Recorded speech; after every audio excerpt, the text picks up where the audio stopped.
प्यारे सज्जनों, विश्वास का हमारे जीवन में बहुत महत्व होता है। फिर चाहे खुद पर विश्वास रखने की बात हो या फिर दूसरों पर। जिंदगी में रिश्तों को बनाए रखने के लिए भरोसा सबसे जरूरी होता है। कहा भी गया है, विश्वास जीतना बड़ी बात नहीं है, विश्वास बनाए रखना बड़ी बात है। विश्वास एक ऐसा धागा है जो अगर टूट जाए तो लाख कोशिशों के बाद भी उसे जोड़ा नहीं जा सकता। टूटा हुआ विश्वास और टूटा हुआ दिल फिर कभी दोबारा पहले जैसा नहीं होता। प्यारे सज्जनों, एक बार की बात है, एक गांव के पास जंगल में डाकुओं का एक झुंड रहा करता था। उन डाकुओं का सरदार साधु के वेश में रहता था।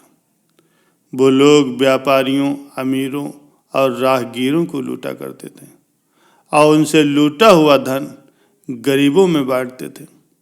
अपने आसपास के गरीबों का बहुत ध्यान रखते थे। उन्हें लगता था कि राज्य में इन गरीबों को पूछने वाला कोई नहीं। उन्हें राज्य की ओर से गरीबों के प्रति ये व्यवहार किसी विश्वासघात से कम नहीं लगता था और उनकी बात एक हद तक सही भी थी। जिस जंगल में वो लोग रहते थे वहां तक राज्य की सुविधाएं नहीं पहुंच पाती थी, परंतु इस वजह से उनके मन में व्यापारियों और अमीर लोगों के प्रति नकारात्मक भाव आ गए थे। एक दिन की बात है, कुछ व्यापारियों का झुंड राज्य की राजधानी में लगे व्यावसायिक मेले से लौट रहा था। उनके पास व्यवसाय से कमाया हुआ बहुत सारा धन था, परंतु उन्हें उस रास्ते और जंगल के बारे में पता नहीं था। वो चलते चलते वहां पहुंच गए जहां वो डाकू लोग रहते थे। सारे डाकुओं ने धीरे धीरे उन्हें चारों तरफ से घेर लिया और देखते ही देखते सारे व्यापारी डाकुओं के घेरे के अंदर आ गए और फिर वो डाकू उन सभी व्यापारियों को डराने और धमकाने लगे। तभी उन डाकुओं की नज़र से बच करके एक व्यापारी अपने धन का थैला लेकर के धीरे धीरे वहां से भाग गया और भागकर वो पास के एक तंबू में घुस गया और जोर जोर से सांस ले रहा था। भागते भागते वो थक गया था, डरा हुआ भी था। तभी उसने देखा उस तंबू के अंदर एक साधु माला जप रहा है। उसके हाँफने की आवाज़ सुन करके साधु जप से उठा। उस व्यापारी से गुस्से में पूछा कि उसने उसके जप में विघ्न क्यों डाला। आखिर उसने उसके तंबू में आने की हिम्मत कैसे की।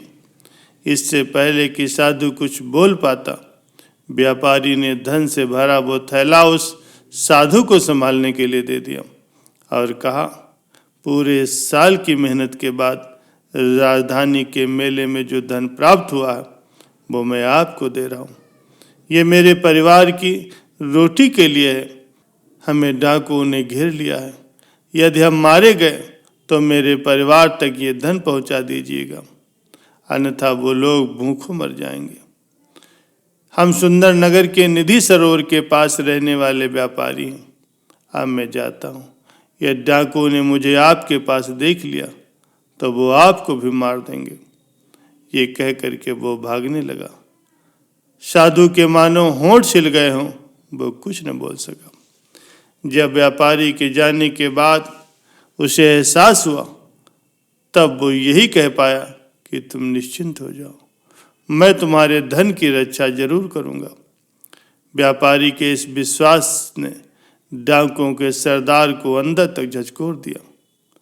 वो ये सोचने पर मजबूर हो गया, क्या राज्य की सुविधाएं उस जंगल में न पहुंच पाने की वजह से वो जिन लोगों को लूटता था वो गलत था, क्योंकि वो भी तो मेहनत से धन कमाया करते थे और उन्हें ये धन राज्य से तो प्राप्त नहीं होता था।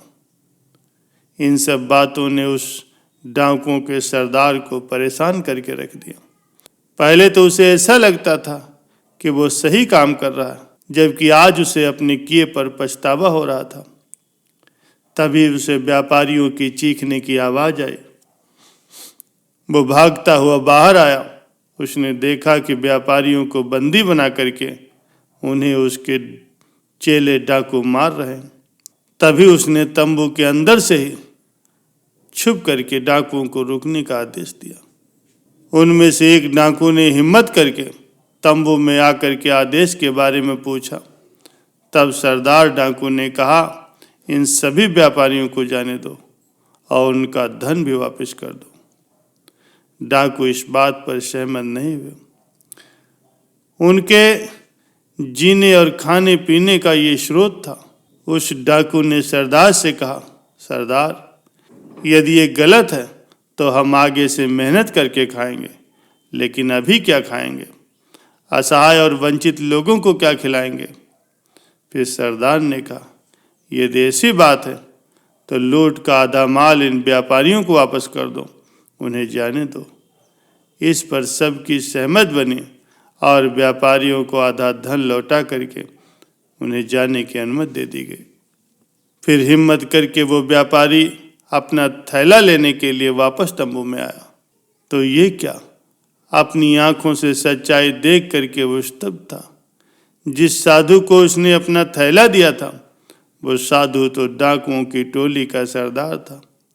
लूट के धन को वो दूसरे डाकू में बांट रहा था। ये सब देख करके व्यापारी वहां से निराश होकर के वापस जाने लगा।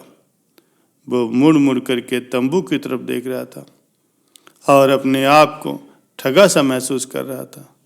मगर उस साधु ने व्यापारी को जाते देख लिया तो बाहर आकर के उसने कहा, रुको, तुमने जो धन का थैला मुझे दिया था वो ज्यों का त्यों है। और साधु ने उस व्यापारी को धन से भरा थैला वापस कर दिया।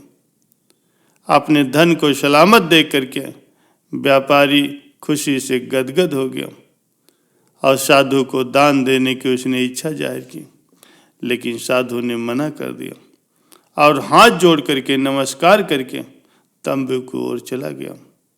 व्यापारियों का झुंड भी खुशी खुशी अपने सुंदर नगर की ओर चल दिया।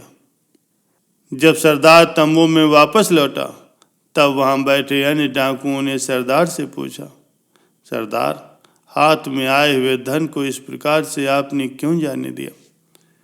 तभी सरदार ने कहा, उस व्यापारी ने मुझे भगवान का भक्त जान करके बहुत भरोसे के साथ वो धन का थैला दिया था और उसी कर्तव्य भाव से मैंने उसके थैले को वापस दे दिया।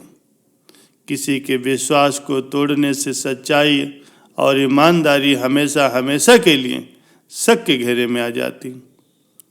बिल्कुल वैसे ही जैसे राज्य की सुविधाएं यहाँ नहीं पहुँच पाने की वजह से हमारा राज्य से विश्वास उठ गया है और हम सच्चाई ईमानदारी के रास्ते से भटक गए हैं।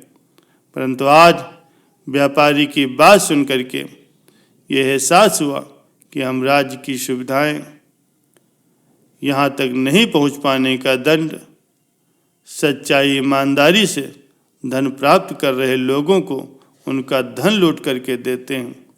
ये सरासर गलत है। आज से हम सभी मिल करके मेहनत करेंगे, अपने साथ साथ सभी वंचित लोगों की भी सहायता करेंगे। सब सरदार की बात से सहमत हो गए और उन लोगों ने डकैती का काम छोड़ करके ईमानदारी मेहनत से धन कमाने की प्रतिज्ञा ली।